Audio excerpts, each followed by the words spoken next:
இன்னைக்கு வந்து unit 6 continuation பார்க்க போறோம். யூனிட் 6ல லாஸ்ட் கிளாஸ்ல நம்ம என்ன சார் பார்த்தோம் அப்படின்னு கேட்டா ரெஸ்பிரேஷன்ல 2 கொஸ்டின் கேட்க வாய்ப்பு இருக்கு. ஒன்னு வந்து பேசிக்கா கேட்கலாம், இல்லைன்னா மெக்கானிசம் ஆஃப் கேசஸ் எக்ஸ்சேஞ்ச் கேட்கலாம்னு சொல்லியிருக்கேன். அதுல பேசிக்கான கேட்டா respiratory organ, respiratory pigment, colour of the respiratory pigment கேட்கலாம். மெக்கானிசம் ஆஃப் ரெஸ்பிரேஷன்ல மேபி முன்னாடி கேட்டாங்க, இப்ப கேட்கறது இல்ல. Okay, 1 minute sir.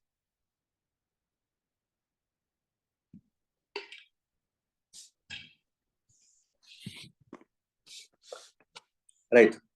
சோ இன்னைக்கு என்ன பார்க்க போறோம்னா, ஒரு கொஸ்டின் பார்க்க போறோம் இருக்கிற டயத்துல. Transport of gases in blood. Sir மெட்டீரியல்ல பேஜ் நம்பர் யூனிட் 6 பார்ட் 1. சரியா? பார்ட் 1ல page number 78. Page number 78 exchange of gases இருக்கு பாருங்க. Exchange of gases. அதுல ஃபர்ஸ்ட் லைன் டயட் லெக்சர்ல கேட்ட கொஸ்டின் லாஸ்ட் கிளாஸ் அப்படியே அதை சொல்லி தான் முடிச்சோம்.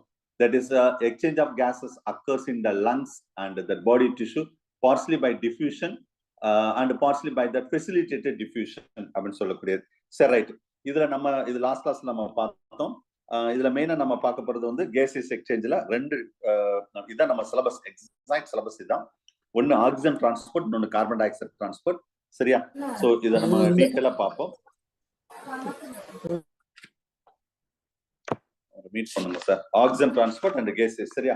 ரைட். சோ இதுல ஃபர்ஸ்ட் பார்க்க போறது வந்து நம்ம ஆக்சிஜன் டிரான்ஸ்போர்ட் பார்க்க போறோம். Oxygen transport. Okay, right. So oxygen டிரான்ஸ்போர்ட்ல ஆக்சுவலா 2 ஃபார்ம்ஸ் சார். ஆக்சிஜன் டிரான்ஸ்போர்ட் அப்படின்னா 2 form, 2 forms carried by the blood in that 2 forms. ஒன்னு வந்து சொல்யூஷன், இன்னொன்னு ஆக்சி ஹீமோகுளோபின் அப்படின்னு சொல்றது. சரியா? ஆக்சி ஹீமோகுளோபின். ஒன்னு வந்து என்னன்னா ஆக்சிஜன் டிரான்ஸ்போர்ட். நல்லா கவனிங்க. ஆக்சிஜன் டிரான்ஸ்போர்ட்ல 2 இது சொல்லியிருக்கேன். ஒன்னு வந்து என்ன சொன்னேன், சொல்யூஷன் ஃபார்ம்ல போகும். இது மேக்ஸிமம் 3% ஆஃப் ஆக்சிஜன் டிரான்ஸ்போர்ட் இந்த மாதிரி போகும். The solution in the water, the small amount of oxygen, that's a 3%. It's traveled by solution. எதை சார் சொல்றீங்கன்னு கேட்டா பிளாஸ்மா. த்ரூ பிளாஸ்மா மூலம் ஒரு 3% ஆக்சிஜன் வந்து டிரான்ஸ்போர்ட் நடக்கும்.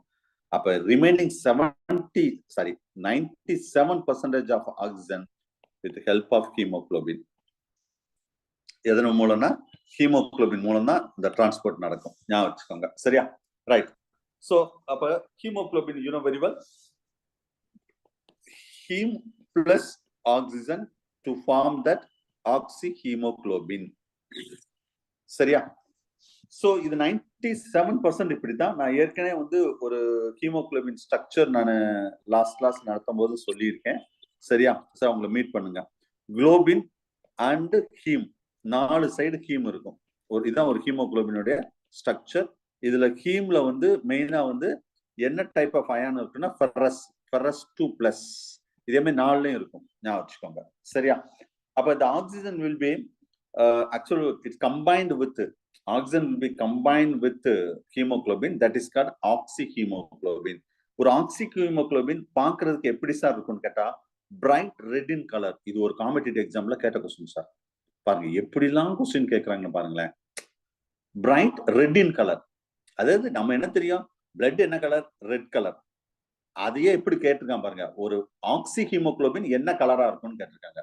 Bright red in colour. Right. So இங்க oxygen will be diffused from the plasma into RBC. சரியா? அந்த ஆர்பிசில பிளாஸ்மா வழியா தான் வரக்கூடியது.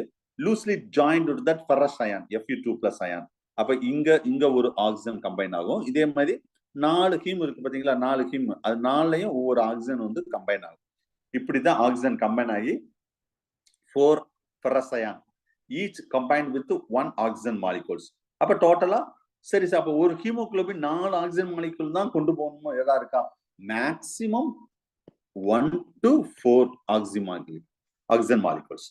அதுக்காக 4 வந்தாதான் கம்பைன் பண்ணி கொண்டு போவோமா? அப்படிலாம் கிடையாது. அது எத்தனை அந்த கான்சன்ட்ரேஷன், அது பார்ஷியல் பிரஷர் ஆஃப் ஆக்சிஜன் சொல்லுவாங்க, PO2. பார்ஷியல் பிரஷர் ஆஃப் ஆக்சிஜனை பொறுத்து அதிகமா இருந்தா 4 கம்பைன் ஆகும், கம்மியா இருந்தா 1 கம்பைன் ஆனாலும் அந்த ஹீமோகுளோபின் போயிட்டே இருக்கும். சிம்பிளா சொன்னா ஒரு பஸ், அந்த பஸ்ல வந்து ஒரு 50 பேர் உட்காரலாம்னு வச்சுக்கோங்களேன். ஒரு 40 பேர் உட்காரலாம்னா 20 பேர் வந்தாலும் பஸ் போயிட்டே இருக்கும். இறங்குறவங்க இறங்குவாங்க, ஏறுறவங்க ஏறுவாங்க. மேக்ஸிமம் கெப்பாசிட்டி எவ்வளவோ அது அவ்வளவு ஏற்றுவாங்க. அந்த மாதிரி தான் இது.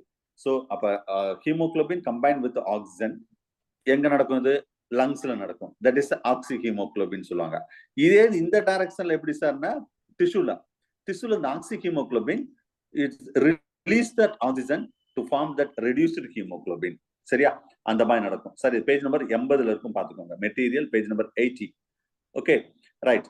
சோ இதுல ஜெனரலா வந்து இதுல வந்து ஏட்ரியல் பிளட் உங்களுக்கு தெரியும். That is oxygen content blood. Almost 19.8 ml of oxygen per 100 ml of பிளட்ல இருக்குமா. அப்ப இங்க பார்ஷியல் பிரஷர் ஆஃப் ஆக்சிஜன் எவ்வளவு சார் இருக்கும் அப்படின்னு கேட்டா 95 mmHg millimeter mercury இருக்குமா இந்த ஏட்ரியல் பிளட்ல. So at this pressure only that 0.3 ml of oxygen only physical solution, rest everything will be hemoglobin. அதான் சொல்றேன் 3.3 என்ன மீனிங் 3% வந்து பிளாஸ்மா மூலம் கடத்தும், 97% இந்த ஆக்சிஜன் வந்து ஹீமோகுளோபின் மூலம் கடத்தும் அப்படின்னு சொல்றாங்க. சரி, ரைட். இப்போ சப்போஸ் நல்லா கவனிங்க. இப்போ ஒரு கொஸ்டின் உங்ககிட்ட கேட்கிறேன். நான் என்ன சொல்லிட்டேன், எதை பொறுத்து இந்த ஹீமோகுளோபின் எதை பொறுத்து சார் இருக்கும் அப்படின்னு சொன்னா பார்ஷியல் பிரஷர் ஆஃப் ஆக்சிஜன். ஓகேவா? அப்ப பார்ஷியல் பிரஷர் ஆஃப் ஆக்சிஜன் அதிகமா இருந்தா இங்க ஹீமோகுளோபின்ல ஆக்சிஜன் அதிகமா கம்பைன் ஆகும். அதிகம் மீன்ஸ் 1 to 4. இல்ல பார்ஷியல் பிரஷர் ஆஃப் ஆக்சிஜன் கம்மியா இருந்தா இங்க 1 2 எவ்வளவோ அது அதிகமா இருந்தா 4மே கம்பைன் ஆகும். இதுதான் கான்செப்ட். சரி, இப்ப partial pressure of oxygen in பிளாஸ்மால சரியா, இன் பிளாஸ்மா இஸ் 0. பிளாஸ்மால ஒண்ணுமே இல்ல, 0. அப்ப நல்லா கவனிங்க, ஹீமோகுளோபின்ல ஆக்சிஜன் எவ்வளவு பைண்ட் ஆகும்? எனிவன்? பைண்ட் ஆகுமா ஆகாதா? எவ்வளவு ஆகும்? 4. பார்ஷியல் பிரஷர் ஆஃப் பிளாஸ்மால அதாவது பிளாஸ்மால partial pressure of oxygen 0 mmHg இருக்கு. அப்ப ஹீமோகுளோபின்ல அந்த எவ்வளவு கம்பைன் ஆக வாய்ப்பு இருக்கு? 97%.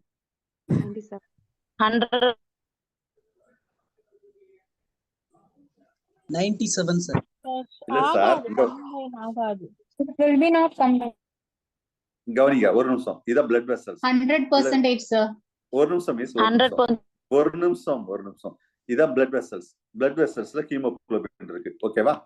ரைட். இந்த பிளட் வெசல்ஸ்ல ஹீமோகுளோபின் இருக்கு. ஓகே, இந்த பிளட் வெசல்ஸ்ல இது என்ன பிளட்? Atrial blood. அதாவது தமனியா, தமிழ்ல சொல்றது தமனி, ஏட்ரியல் பிளட். இங்க ஆக்சிஜன் இருக்கணும். சரியா? இங்க ஆக்சிஜன் பார்ஷியல் பிரஷர் ஆஃப் ஆக்சிஜனே 0ன்னு சொல்லிட்டேன். அப்ப இங்க எவ்வளவு கம்பைன் ஆகும்னு கேக்குறேன். கம்பைன் ஆகாது சார். இவ்வளவு விளக்குன்னு இந்த ஒரு சட்டியை விளக்குற மாதிரி விளக்குனாதான் இப்படி ஆன்சர் சரியா சொல்றீங்க. இப்ப இதே கான்செப்ட் தான் கொஞ்ச நேரம் முன்னாடி சொன்னேன். சிலர் ஒவ்வொன்றும் வேற டிஃபரன்ஸ் சொல்றேன். இதுதான் சார் 2019ல கேட்ட டிஆர்பி கொஸ்டின்.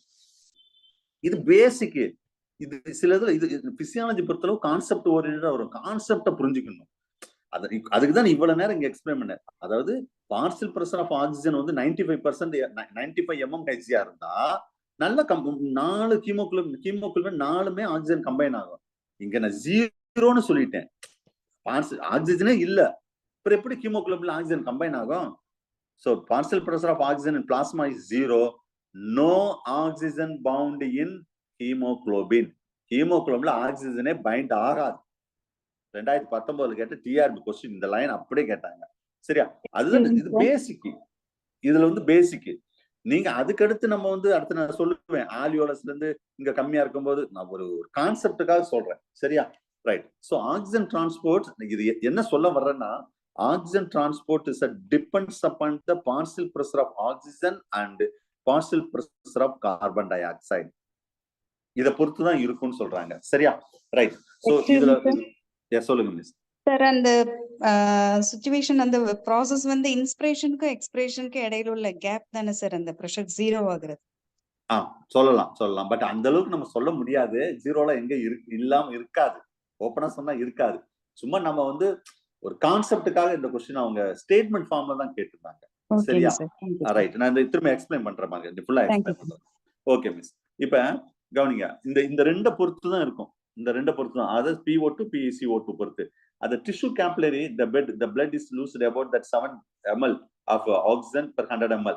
அப்ப ஆட்டோமேட்டிக்கா partial pressure of oxygen fall into that 95 ல இருந்து 40 mmHg குறைஞ்சிரும் அந்த பார்சியல் பிரஷர் ஆஃப் ஆக்சிஜன். இத மெயினா நம்ம எதை சொல்றோம்னா இதுல the oxygen dissociation curve, இதுல கொஸ்டின் கேட்க வாய்ப்பு இருக்கு சார், நல்லா கவனிங்க. oxygen dissociation curve, oxygen equilibrium curve, இல்லைன்னா இதுக்கு போர் எஃபெக்ட் அப்படின்னு சொல்லுவாங்க. சரியா? இது ஒரு படம் இருக்கு, நான் எக்ஸ்பிளைன் பண்றேன்.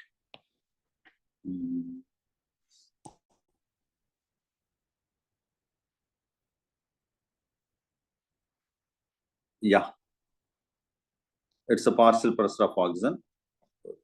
ஒரே ஒரு நிமிஷம். Bohr effect and Haldane effect. Okay, இதுல ரெண்டு எஃபெக்ட் வந்து ஒரு கம்பாரிசன் கொடுத்துருக்கேன். ஓகே, ரெண்டு எஃபெக்டும் ஒரு கம்பாரிசன் கொடுத்துருக்கேன். சரி, இது ஸ்கிரீன்ஷாட் போடணும்னா போட்டுக்கோங்க. நான் சொல்றது கொஞ்சம் நல்லா கிளாஸை கவனிங்க. சரியா? கிளாஸை மட்டும் கொஞ்சம் நல்லா கவனிங்க. ரைட், சரி கவனிங்க. ஃபர்ஸ்ட் வந்து பார்க்க போறது போர் எஃபெக்ட், ஆக்சிஜன் டிஸ்ட்ரிபியூஷன் கர்வ்னு சொல்லிட்டு. நீங்க மெட்டீரியல பார்க்கணும்னா பேஜ் நம்பர் 81ல நான் மேனுவலா ஒரு படம் வரைஞ்சிருப்பேன். அங்கங்க இருக்கும், அது அந்த அளவுக்கு உங்களுக்கு தெளிவா புரியான்னு சொல்லி தான் நான் பேஜ் நம்பர் 81ல ஒரு மேனுவலா ஒரு படம் வரைஞ்சிருக்கேன். நீங்க அந்த பிக்சரை பார்த்தாலும் சரிதான், இல்லைன்னா இந்த டிஸ்பிளே பார்த்தாலும் சரிதான். Okay, right. ஸோ இதுல என்ன சொல்ல வர்றான்னு பாருங்களேன். இப்ப நார்மலா இது ஒரு சின்ன கிராஃப், இது வந்து டிஸ்ட்ரிபியூஷன் கர்வ், இந்த இங்க போட்டிருக்கோம் இதுல டிஸ்ட்ரிபியூஷன் கர்வ். சரியா? இது வந்து சேச்சுரேஷன், இந்த பக்கம் வந்து இது எக்ஸ் ஆக்சிஸ் வச்சுக்கலாம், இது ஒய் ஆக்சிஸ் சொல்லுவோம். ஒய் ஆக்சிஸ் வந்து என்னன்னா the percentage of saturation with oxygen of hemoglobin, எவ்வளவு சேச்சுரேஷன் நடக்குது. இதுல ஃபர்ஸ்ட் நான் இங்க சொல்லிக்க பாருங்க, 40 mmHg மில்லிமீட்டர் மர்க்குரி. ஓகே, ஒரு நார்மல் சிக்மாய்டு அந்த ரெட் கலர்ல கொடுத்துருக்கேன் பாருங்க, இந்த 40ன்னு போட்டிருக்கா, அங்க பாருங்க 40ன்னு போட்டிருக்கா, அத 40 mmHg மில்லிமீட்டர் மர்க்குரி. ஒரு 40 mmHg of carbon dioxide, 40 mmHg of carbon dioxide, that's a normal sigmoid curve. Suppose the carbon dioxide will be decreased, அதாவது 20 mmHg decrease ஆனா that graph shifted to the left. இந்த L ன்னு போட்டிருக்கேன் பாருங்க. அப்ப இது என்ன மீனிங்? இந்த ப்ளூ கலர்ல போட்டிருக்கோம் பாத்தீங்களா, இது வந்து 20 mmHg ஆனா CO2. அதே இது வந்து கூடுனா 60 mmHg ஆனா 60 mmHg of the CO2, that is shifted to the right. நல்லா ஞாபகம் வச்சுக்கோங்க. ஓகே, சோ திரும்ப சொல்றேன் பாருங்க, the partial pressure of carbon dioxide, partial pressure of carbon dioxide of 40 mmHg, the curve is sigmoid curve and normal. 2019 டிஆர்பில கேட்ட question sir, இது ஸ்டேட்மெண்ட்ல கேட்டாங்க. 2019 TRP question ரொம்ப டஃப் சார். போன வருஷம் பயங்கர ஈஸி, 2010 டஃப். இந்த லைன் அப்படியே கேட்டாங்க. இதுல ஈஸி, அதாவது எப்ப கரு வந்து சிக்மாய்டு இருக்கும் அப்படின்னு கேட்டா 40 mmHg இருந்தா, எது PCO2 partial pressure of carbon dioxide 40 mmHg இருந்தா the curve is sigmoid and normal. Normal கூட ஆப்ஷன் அங்க கொடுக்கல, சிக்மாய்டு அப்படின்னு கொடுத்திருந்தாங்க 2019ல. சரியா? ரைட்.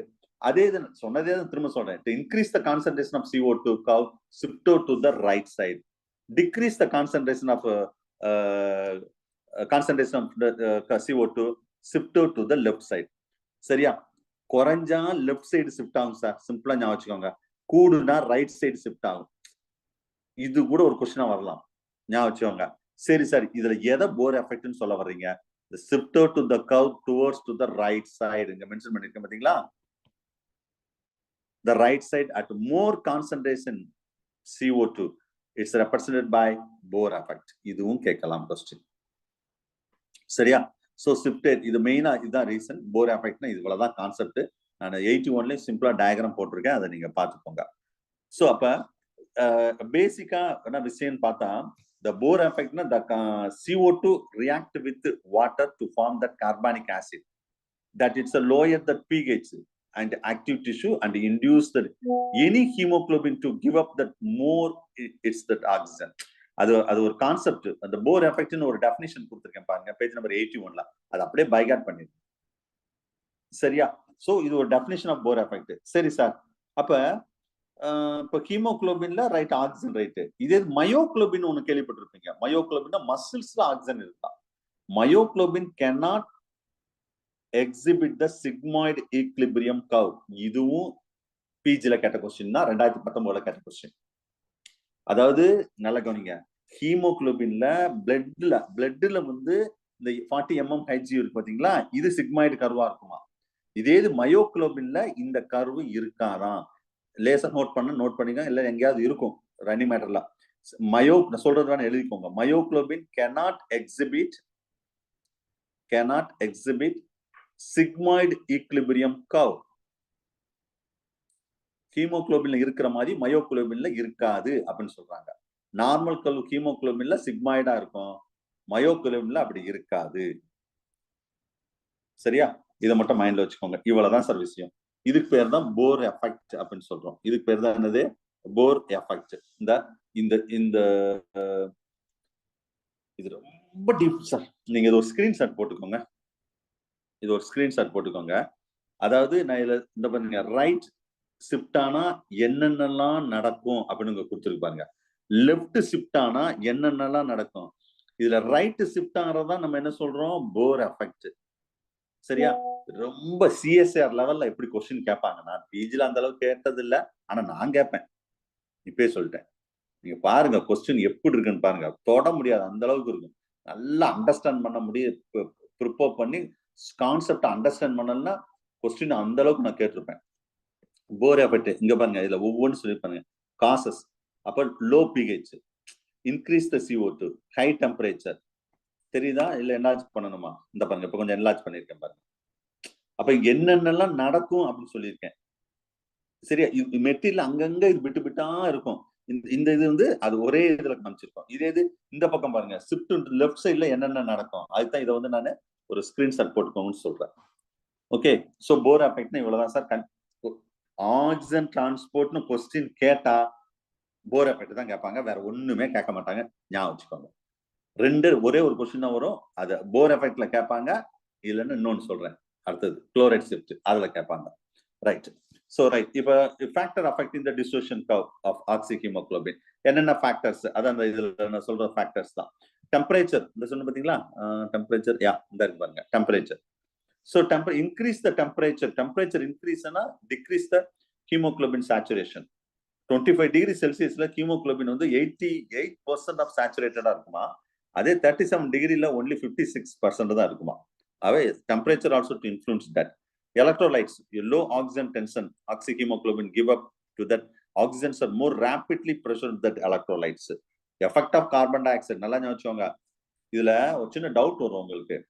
இது போர் எஃபெக்ட்டுக்கு oxygen dissociation curve, oxygen equilibrium curve or Bohr effect, இத்தனை பேர் இருக்கு.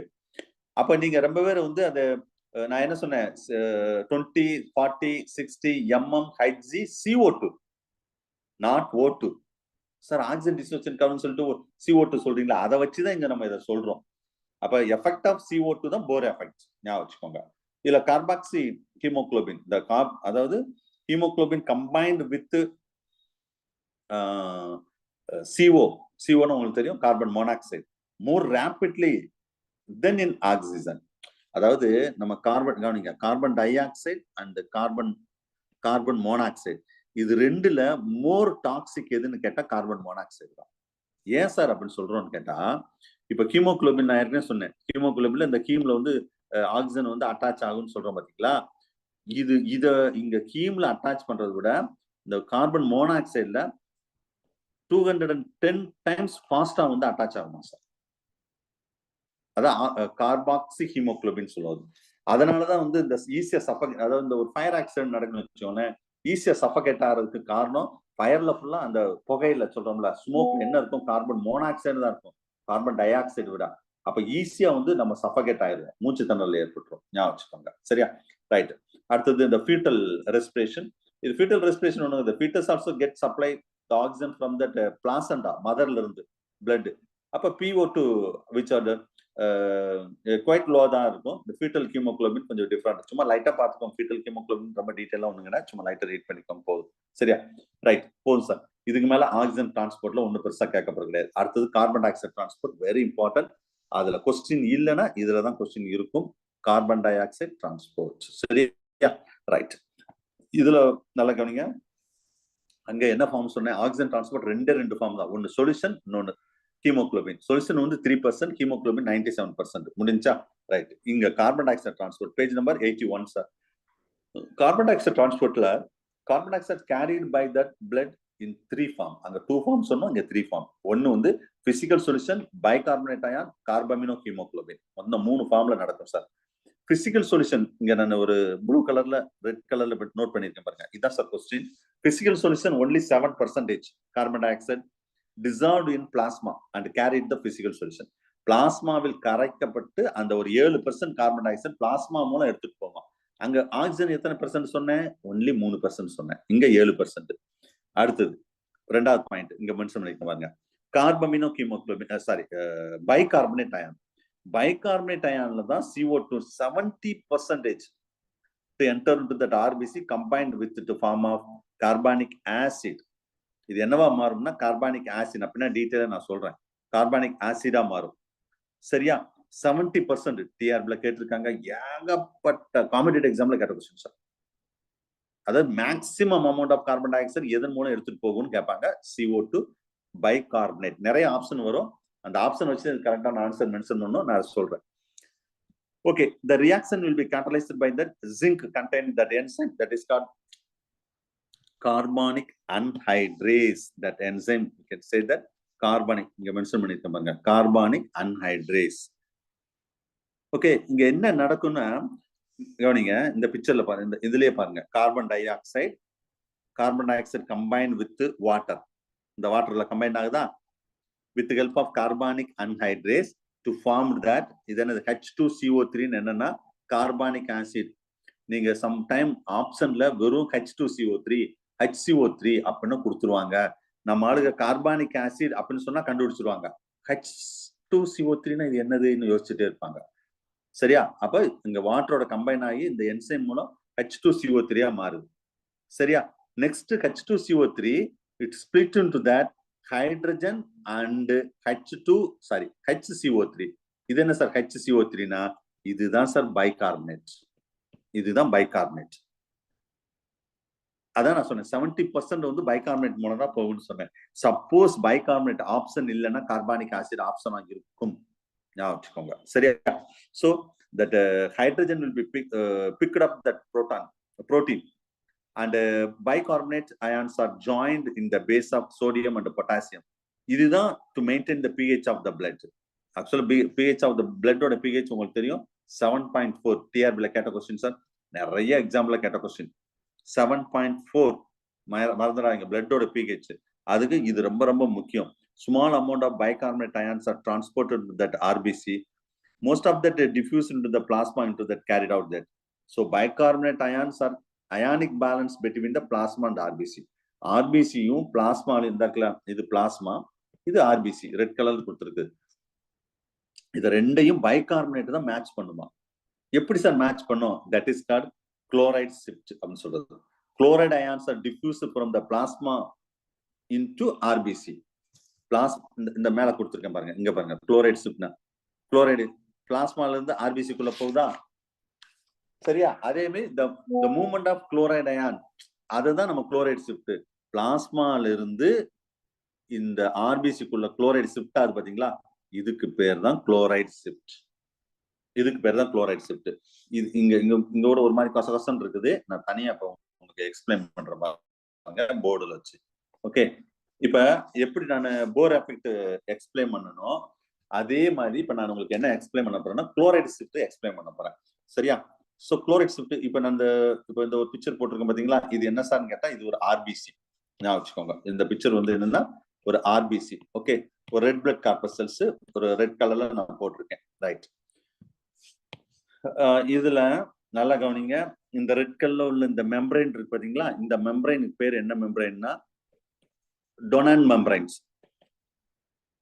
ஓகே, இந்த மெம்பரைன்ல தான் முக்கியமான ஒரு என்சைம் இருக்கும். அந்த என்சைம் பேரு கார்பானிக் அன்ஹைட்ரேஸ். ஞாபகம் வச்சுக்கோங்க. இந்த டொனான் மெம்பரைன் சொல்லும் பாத்தீங்களா? டொனான்ஸ் மெம்பரைன். இந்த மெம்பரைன்ல தான் கார்பானிக் இது என்ன சார்னா இது ஒரு ஆர்பிசி ரெட் பிளட் கார்பசல்ஸ். நான் என்ன சார் ரவுண்டா போட்டுறீங்க இப்படி இருக்காதே அப்படின்னு நினைக்கிறேன். பேஜ் நம்பர் 82 மெட்டீரியல்ல அதை வந்து நான் ஈஸியா உங்களுக்கு புரியும்படி இப்ப நான் எக்ஸ்பிளைன் பண்றேன். சரியா? சோ டொனைன் மெம்பரேன்ல கார்பானிக் ஆன்ஹைட்ரேஸ் இது என்ன சார் ஸ்பெஷல்? இதான் நம்ம பாடியிலே இருக்கக்கூடிய fastest enzyme in our body, carbonic anhydrase. சரி, இப்ப இந்த ஆர்பிசி 70% பைகார்பனேட் மூலம் தான் கார்பன் டை ஆக்சைடு டிரான்ஸ்போர்ட்னு சொன்னீங்களே சார், அது எப்படி நடக்குது அப்படின்னு பார்ப்போம். கவனிங்க, இது வெளியே என்னது, இது வெளியே உள்ளது என்னது? பிளாஸ்மா. ஓகே, இது என்னது? ஆர்பிசி. பிளாஸ்மால என்ன இருக்கும்? CO2 இருக்கும், carbon dioxide. So carbon dioxide என்ட்ராகுது எங்க? ஆர்பிசிக்குள்ள. பாருங்க, carbon dioxide CO2 என்ட்ராகுது.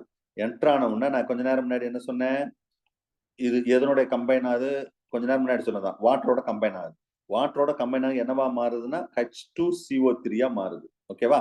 H2CO3 மெட்டீரியல்ல இருக்கும், கொஞ்சம் ஒரு மாதிரி கசகசன்னு இருக்கிறவங்க உங்களுக்கு சரியா அண்டர்ஸ்டாண்ட் ஆகாது. அப்ப நான் தனியா ஒரு பிக்சர் போடுறேன், நீங்க வரையனாலும் வரைஞ்சிக்கலாம், ஒன்றும் தப்பு கிடையாது.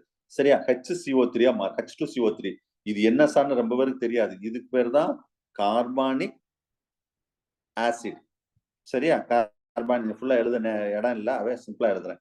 Carbonic acids. ஸோ H2CO3 ஒரே ஒரு நிமிஷம்.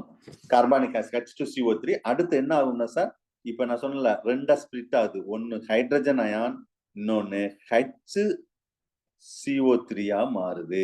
இது என்ன சார்? இதுதான் பைகார்பனேட். இதுதான் பைகார்பனேட். இப்ப பாருங்க, CO2 என்னவா, இந்த CO2 என்னவா மாறிடுச்சு? பைகார்பனேட்டா மாறிடுச்சு. சரி, இது ஆர்பிசிக்குள்ளே இருக்க கூடாதுல்ல. the bicarbonate will be sent out into the plasma. பிளாஸ்மாக்கு அனுப்பிடுது பைகார்பனேட். அப்ப பைகார்பனேட் வழியான 70% CO2 வெளியே எடுத்துட்டு போகுது. சரி சரி சார், அப்ப இந்த மாதிரி நடக்கும்போது இங்க என்ன பிரச்சனை ஆகும்னா, இந்த டொனைன் மெயினா வந்து அந்த இம்பேலன்ஸ், அது ஆசிட் பேஸ் பேலன்ஸ் இம்பேலன்ஸ் ஆகக்கூடாதுன்னு சொல்லிதான், நல்லா ஞாபகம் வச்சுக்கோங்க. இங்க என்ன நடக்கும்னா, வெளியில உள்ள பிளாஸ்மால உள்ள chloride ion shifted to that RBC. இதுக்கு பேர் தான் குளோரைடு ஷிஃப்ட். சரி சார், அப்ப ஆர்பிசில இருந்து வெளியே சிஎல் வரல, குளோரைடு சிஎல் சார், இது குளோரைடு வெளியே வரலாமா சார்? அதுவும் குளோரைடு ஷிஃப்ட் தான் சொல்லுவான். ஆனா பிளாஸ்மால இருந்து ஆர்பிசிக்கு வந்தா அதுக்கு பேரு பாசிட்டிவ் குளோரைடு ஷிஃப்ட். ஆர்பிசில இருந்து பிளாஸ்மாக்கு போனா அதுக்கு பேரு நெகட்டிவ் குளோரைடு ஷிஃப்ட். ஓகேவா? திரும்ப ஒரு லைட்டா எக்ஸ்பிளைன் பண்றேன் பாருங்க. த டொனைன் மெம்பரைன் ஆஃப் ஆர்பிசி சார். இன்னொரு ஒரு சின்ன டவுட் வரும் உங்களுக்கு, என்ன சார் எப்பயுமே நம்ம என்ன படிச்சாலும் சோடியம் பொட்டாசியம் பம்பு தானே சார் படிப்போம், சோடியமும் பொட்டாசியமும் இந்த பம்பு தானே சார் படிப்போம், இங்க மட்டும் என்ன வித்தியாசமா குளோரைடு சொல்றீங்க அப்படின்னு கேட்டா, Donnan membranes of RBC sir impermeable to the sodium and potassium. இதை அலோவ் பண்ணலாம். ஒன்லி பெர்மிபிள் எது? சிஎல் இங்க பண்ணும், அப்படி பண்ணும் குளோரைடு. இது ஒன்லி குளோரைடை மட்டும் தான் பெர்மிட் பண்ணுது. இன்னொன்னு என்னது சார் பெர்மிட் பண்ணுது? HCO3 bicarbonate. இந்த ரெண்டு மட்டும் தான் டொனைன் மெம்பரைன் பெர்மிட் பண்ணுது. சரியா? அப்ப the entering of that ion into the RBC, that is called positive chloride shift. அதே shifted to the chloride ion the RBC to plasma, that is a negative chloride shift. இவ்வளவுதான் sir concept. இதுலதான் question கேட்பாங்க. So போர் எஃபெக்ட்ல question இல்லைன்னா chloride ஷிஃப்ட்ல question இருக்கும். இந்த ஈக்குவேஷனா பாத்துக்கோங்க. இதுதான் chloride shift. சரியா?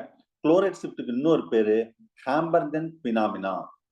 நம்ம ஜெனரலா இது வந்து இந்த ஆக்சிஜன் டிசோசியேஷன் கர்வ் தான் ஹாம்பர்கன் பினாமினா நினைச்சோம். ஆக்சிஜன் டிசோசியேஷன் போர் எஃபெக்ட் ஞாபகம் வச்சுக்கணும். இது ஹாம்பர்கன் பினாமினா. ஓகே, இப்ப 70% ரெண்டாவது பாயிண்ட் முடிஞ்சு. மூணாவது பாயிண்ட் வந்து கார்பமினோ ஹீமோகுளோபின். அது எத்தனை பர்சன்டேஜ் சொன்னேன்? 23%. அதன் மூலம் டிரான்ஸ்ஃபர் ஆகும். The carbon dioxide entered to that RBC loosely to combine with the amino group and reduce the hemoglobin. அதாவது கார்பன் இந்த மாதிரி ஒரு ஆக்சி கார்பன் டை ஆக்சைடு ஜாயிண்ட் ஆகி இது என்னவா மாறணும்னா ஹீமோகுளோபின் CO2 அப்படின்னு சொல்லுவாங்க. பிளஸ் ஹைட்ரஜனாவும் அந்த ஆக்சிஜன் வெளியே போற மாதிரி இந்த மாதிரி கொடுத்துருப்பாங்க. ஈக்குவேஷன் கொடுத்துருக்கேன், நீங்க பாருங்க. Each 100 ml of blood it received the 3.7 ml of CO2 from the tissue.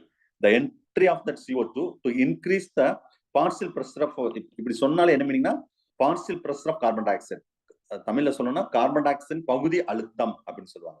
அப்ப இந்த increase the CO2, the partial pressure of carbon dioxide in venous blood எவ்வளவு சார் இருக்குன்னா 46 mmHg இருக்குமா, மில்லிமீட்டர் மெர்க்குரி இருக்குமா. the addition of hydrogen ion. அப்ப the blood is hydrogen ion signed ஆகுது பாத்தீங்களா? அப்ப என்ன ஆகும்னா blood வந்து அசிட்டிக்கா மாறுமா. அப்ப hydrogen ion will be neutralized to combine with the hemoglobin, the negatively charged, that is called acid hemoglobin. அந்த மாதிரி மாறி மாறி அந்த ஆசிட் பேஸ் பேலன்ஸை மெயின்டைன் பண்ணுவான். ஸோ அதுதான் நம்ம இந்த மாதிரி மெயின்டைன் பண்றவா தான் haemoglobin it is act as a buffer அப்படின்னு சொல்றோம். சரியா? ஸோ இப்படிதான் சார் நடக்குது. Now இப்போ carbon dioxide release of the carbon dioxide, the venous blood, each 100 ml of the blood it is released into the lungs, 3.7 ml of the CO2. அப்ப easily to அப்ப இதெல்லாம் எங்க போகும்? லங்ஸுக்கு போகும். லங்ஸ்ல இருந்து CO2 will be eliminated the lungs during that expression. அந்த வெளிச்சுவாசம் மூலம் வெளியே தள்ளிடும். ஸோ அப்ப இதுல மெயினா இங்க இதை நான் சொல்றேன், இங்க இந்த என்சைம்ஸ் அது மட்டும் நான் இந்த கார்பானிக் அன்ஹைட்ரேஸ் இங்கேயும் சொல்லணும். பாத்தீங்களா? இது ரொம்ப ரொம்ப ரொம்ப முக்கியமான என்சைம். ஸோ H2CO3 இங்க நான் இங்கேயும் நடக்கும். CO2 கம்பைன் ஆகுற மாதிரியும் கார்பானிக் அன்ஹைட்ரேஸ் சரி எல்லாமே இங்க இன்வால்வ் ஆகும். H2CO3 கார்பானிக் ஆசிட்ல பைகார்பனேட்டா வாட்டராகவும் CO2 அப்படி மாத்துறது பைகார்பனேட் அது எல்லாமே இந்த என்சைம் தான். ஞாபகம் வச்சுக்கோங்க. சரியா? அதான் எக்ஸாம் பாயிண்ட் ஆஃப் ரொம்ப ரொம்ப முக்கியம். அடுத்தது வந்து ஹால்டன் எஃபெக்ட். இதுவும் கொஞ்ச நேரம் முன்னாடி இந்த பிக்சர் அதான் சார் காமிக்குது, வேற ஒன்றும் கிடையாது. இந்த பிக்சர் வந்து அதுதான் காமிக்குது. இந்த பிக்சர் பாருங்களேன், ஹால்டன் எஃபெக்ட். இதெல்லாம் அப்படியே பைகாட் பண்ணிட வேண்டியது, ரொம்ப போட்டு ஆராய்ச்சி எல்லாம் பண்ணிட்டு இருக்க கூடாது. போய் சொல்லிட்டேன். சரியா? போர் எஃபெக்ட் என்னன்னு பார்த்தோமோ அதே மாதிரி Haldane effect. The binding of oxygen with hemoglobin tend to the displacement of CO2 from the blood. Okay, binding இது அப்படியே டெஃபினிஷனை பைகாட் பண்ணிருந்தேன். பைண்டிங் ஆஃப் ஆக்சிஜன் அங்க மேக்ஸிமம் CO2, அங்க இங்க வந்து பிளட் கார்பன் டை ஆக்சைடு, இங்க இன்ஃப்ளூன்ஸ் சேஞ்ச் த அஃபினிட்டி. இங்க பாருங்க ஹீமோகுளோபின் பிளஸ் ஆக்சிஜன் அப்படியே மாறி வரும், அவ்வளவுதான். இங்க வந்து PCO2 இன்ஃப்ளூன்ஸ் ஆகுது, இங்க PO2 இன்ஃப்ளூன்ஸ் ஆகுது. இதையும் முடிஞ்சா ஒரு ஸ்கிரீன்ஷாட் போட்டுக்கோங்க. தேவையில்லாத வேணா டெலிட் பண்ணா டெலிட் பண்றேன் இருங்க. ஓகே, மற்றது கூட இருக்கட்டும், நோ ப்ராப்ளம். ஸ்கிரீன்ஷாட் போடனாலும் போட்டுக்கோங்க, ஒன்றும் பிரச்சனை இல்லை.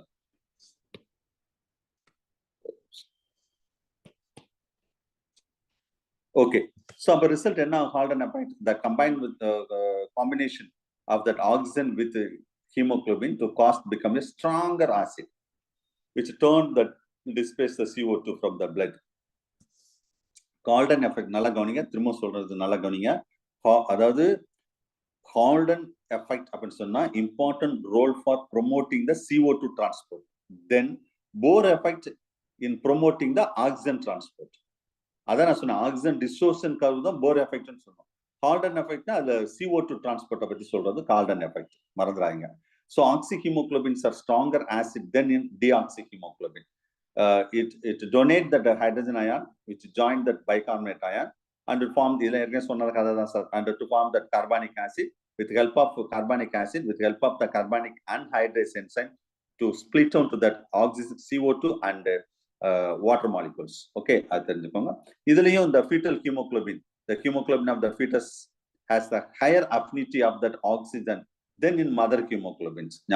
After the birth, the fetal hemoglobin gradually it's replaced by adult hemoglobin. fetal hemoglobin க்கும் adult hemoglobin க்கும் கொஞ்சம் நிறைய டிஃபரெண்ட் இருக்கு, ஞாபகம் வச்சுக்கோங்க. அப்ப கிராஜுவலா அது கொஞ்சம் கொஞ்சமா அது மாறிடும் அப்படின்னு மாறிடும்னு சொல்றாங்க. சரியா? Right. So that's all about sir, that's all about that transport of gases, oxygen and carbon dioxide. Okay, right. Now take the page number 83. 83 தான் பார்த்துட்டு இருப்பீங்க. இது மற்றதெல்லாம் சும்மா இது சிலபஸ் முடிஞ்சு இருந்தாலும் இதுல உள்ள விஷயங்களை ஃபுல்லா நீங்க திரும்பவும் பார்த்துக்கணும். ஏற்கனவே நடத்தினதான். பேஜ் நம்பர் 83ல பாருங்க, கண்ட்ரோல் ஆஃப் ரெஸ்பிரேஷன்ல. அப்ப நர்வஸ் சிஸ்டம் வந்து இந்த மெயினா ரெஸ்பிரேஷன் நர்வஸ் சிஸ்டம் தான் கண்ட்ரோல் ஆகும், கண்ட்ரோல் பண்ணக்கூடியது. சரியா? அதுல ரெஸ்பிரேட்டரி சென்டர் உங்களுக்கு தெரியும். மெயினா வந்து மேஜர் குரூப் ரெஸ்பிரேட்டரி சென்டர் என்ன, அதுல மெயினா மெடுலா ஆப்லங்கேட்டா தான் சொல்லுவோம். நம்ம அந்த புடனி பகுதி இருக்கு பார்த்தீங்களா தலையில, அதுதான் பான்ஸ் வெரோலி பான்ஸ், இதுதான் வந்து ரெஸ்பிரேட்டரி சென்டர் அப்படின்னு சொல்லக்கூடியது. சரியா? ஃபர்ஸ்ட் 2 சென்டர்ஸ் அந்த ஸ்ட்ரெச் த ரிசெப்டார் ஹீமோ ரிசெப்டார் அதெல்லாம் சும்மா ரீட் பண்ணி வச்சுக்கோங்க. அதுல பேஜ் நம்பர் 84ல அந்த பிக்சர் கூட காமிச்சிருப்பாங்க, எங்க இருந்து எப்படி நம்மளுக்கு கண்ட்ரோல் ஆகுது. இதெல்லாம் சும்மா கூட ரீட் பண்ணி விடுங்க சார். இது பேஜ் நம்பர் 84. இதுல கெமிக்கல் அது எப்படி பிரீத்திங் கண்ட்ரோல் பண்ணுது இன் நர்வஸ் சிஸ்டம் அது இருக்கு, அதுக்கு கெமிக்கலும் கண்ட்ரோல் பண்ணும். சரியா? that breathing is controlled by the CO2, that atrial bell, இதுவும் cerebral spinal fluid ஃபுல்லா கண்ட்ரோல் பண்ணும். இதெல்லாம் ஜஸ்ட் ஒரு ரீட் பண்ணி மட்டும் விடுங்க போதும். ஓகே, ரைட். அடுத்தது பேஜ் நம்பர் 85ல அடாப்டேஷன் ஃபார் டைவிங் அனிமல்ஸ். இப்ப இந்த டைவிங் அனிமல்ஸ்ல இந்த தண்ணிக்குள்ளேயே சில அனிமல்ஸ் இருக்கும் தெரியுமா, அதெல்லாம் இப்படி எப்படி சார் அடாப்ட் ஆகுது வெளியே வராம? அந்த மெரைன் மேமல்ஸ், இந்த சீல், வேல், அதுல more blood per kilogram of that body weight, அதோட பிளட் தான் அதிகமா இருக்கும். ஏன்னா stored more oxygen in the blood and as well as muscles. அப்படிதான் அது அடாப்ட் ஆகும். அது ஓரளவு எல்லாம் டெஃபிஷியன்ஸ் ஆகும்போது தான் அந்த டைவிங் மேமல் அப்படியே மேல வந்து அப்படியே கொஞ்சம் ஆக்சிஜன் எடுத்துட்டு திரும்ப உள்ள போகும். அது தெரிஞ்சுக்கோங்க. சரியா? அடுத்த லாரிங்ஸ் ஆர் சவுண்ட் பாக்ஸ், இதெல்லாம் ஏற்கனவே லாஸ்ட் கிளாஸ்லயே நம்ம பார்த்துட்டோம். இங்கேயும் ஒன்ஸ் இருக்குது. கிளாட்டிஸ் என்ன, எபிகிளாட்டிஸ் என்ன, ஓக்கர் சாக்கின் என்ன, அது பார்த்துக்கோங்க.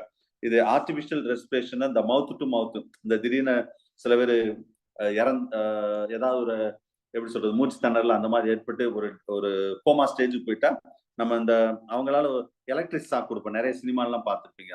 ஒரு எலக்ட்ரிக் ஷாக் கொடுத்து டக்குன்னு எழுப்புவாங்க. இல்லைன்னா அதெல்லாம் அங்க இல்லைன்னு சொன்னா மவுத் டு மவுத் வந்து நெசியும். நம்ம மவுத்துல இருந்து அவங்க மவுத்துக்கு ஆக்சிஜனை வந்து அவங்க என்ன சுவாசிக்க முடியாது, அதை வந்து இன்ஹால் பண்ணக்கூடிய விஷயம் மாதிரி அந்த மாதிரி ஆர்டிபிஷியலா பேஜ் நம்பர் 86ல இருக்கு பாருங்க ஒரு பிக்சரோட. அதில் சும்மா ஜஸ்ட் ரீட் பண்ணிக்கோங்க. சரி, டிஸார்டர் ஸ்பெசிஃபிக்கா சிலபஸ் இல்லை, பட் இதெல்லாம் யூஜில உண்டு சார். யூஜில அவ்வளவும் உண்டு, ஞாபகம் வச்சுக்கோங்க. சரி, டிஸார்டர் ஒரு ரெஸ்பிரேட்டரி சம்பந்தமா என்னென்ன டிஸார்டர்லாம் இருக்கு ஜஸ்ட் ஒரு ரீட் பண்ணி விடுங்க போதும், வேற ஒன்றும் வேண்டாம். சரியா? சரி, இதெல்லாம் சிலபஸ் இல்லைன்னு சொல்லி ரீட் பண்ணாம மட்டும் விட்டுறக்கூடாது. 87 நிமோனியா ரிலேட்டடா உள்ளது. அதுல அந்த கார்பன் மோனாக்சைடு தான் ரொம்ப பாய்சன் சொன்னோம் பார்த்தீங்களா, அதையும் நீங்க பார்த்துக்கோங்க. Okay, right. ஸோ அதுக்கு அடுத்து ரெஸ்பிரேட்டரி குவாஷன் ஒன்று இருப்பாங்க, 88 பேஜ் நம்பர் 88. இது என்ன சார்னா ஆக்சுவலா வந்து நம்ம CO2 டிவைட் பை இதுல கூட இருக்குமே ரெஸ்பிரேட்டரி குவாஷன். ஒரு நிமிஷம். இந்த கார்பன் டை ஆக்சைடு டிரான்ஸ்போர்ட், இது ஏற்கனவே சொன்ன விஷயம் தான்.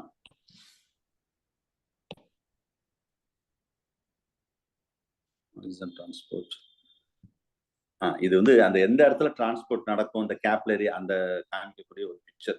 இதுதான் சார் ஒரு ஆல்வியோலார் சாக்னு சொல்றது.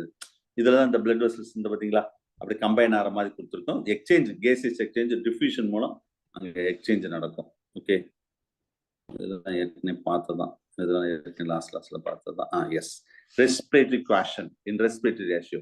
The volume of carbon dioxide is evolved by volume of oxygen consumed. எவ்வளவு எவால்வ் ஆகுது, எவ்வளவு ஆக்சிஜன் கன்சியூம் பண்றது, அதுக்கு பேர் தான் ரெஸ்பிரேட்டரி குவாஷன் RQ அப்படின்னு சொல்றோம். சரியா? இது டெஃபினிஷன் பார்த்துக்கோங்க. அடுத்து நான் ஹேண்ட் ரிட்டனா ஒன்று எழுதியிருக்கேன் பாருங்க, அதை மட்டும் பார்த்துக்கோங்க. ரொம்ப ஒன்றும் பெருசா ஒன்றும் வேண்டாம். சரியா? Carbon dioxide respiratory quotient எவ்வளோன்னு கேட்பாங்க. 1 protein 0.8 to 0.9, fat 0.7, mixed diet 0.85, carbonic acid வந்து மோர் தென் 1 இருக்குன்னு சொல்றாங்க. இதுல வந்து சிலது இன்ஃபினிட்டி அந்த மாதிரி சொல்லியிருக்காங்க அனாட்டமிக் ரெஸ்பிரேட்டரியில. சரியா? அந்த பாயிண்ட் மட்டும் புக் டு புக் கொஞ்சம் டிஃப்ரெண்ட் ஆகும் சார் இது. சரியா? இங்க வந்து ஆர்கானிக் ஆசிட்ல வந்து 1.33 சொல்லியிருக்காங்க பாருங்க. சரியா? கொஞ்சம் ரொம்ப பெருசா டிஃபரன்ஸ் இருக்காது. ஜஸ்ட் நீங்க இதையும் நோட் பண்ணிக்கோங்க. இதுல பர்டிகுலரா சாரி, இதுல வந்து ஆக்சாலிக் ஆசிட் வந்து 4 சொல்லியிருக்காங்க, மேலிக் ஆசிட் 1.33 சொல்லியிருக்காங்க. இதே நோட் இது மெட்டீரியல் இருக்காது, நோட் பண்ணா நோட் பண்ணிக்கோங்க. சரியா? இப்போ பேஜ் நம்பர் 88ல கடைசியில சிக்கிள் செல் அனிமியால ஒரு விஷயம் சொல்லியிருப்பேன். இது நான் 5th யூனிட் வரும்போது ரொம்ப டீட்டெயிலா சொல்லுவேன். நார்மல் அனிமியான ஆர்பிசி கவுண்ட் கம்மியான அனிமியான்னு சொல்லுவோம். அது சிக்கிள் செல் அனிமியாவுக்கு காமனா வந்து சவுத் ஆப்பிரிக்கால இருக்குமா. அதுல வந்து haemoglobin alpha chain beta chain இருக்குமா. அந்த பீட்டா செயின்ல தான் சேஞ்சஸ் நடக்குமா இந்த சிக்கிள் செல் அனிமியாவுக்கு. சரியா? இதை பத்தி ரொம்ப டீட்டெயிலா 5th யூனிட் வரும்போது, அதாவது செல் ஜெனடிக்ஸ் வரும்போது ரொம்ப டீட்டெயிலா நான் சொல்றேன். சரியா? ரைட். அடுத்த பேஜ் நம்பர் 89ல 89, 90, 91 இந்த 3 பக்கமும் இது நான் வரைக்கும் நான் சொன்ன விஷயத்த ஒரு பிரீஃபா ஒரு இது சொல்லியிருப்பாங்க சார். அவ்வளவுதான் சார். அதுல வேற ஒன்றும் பெருசா இருக்காது.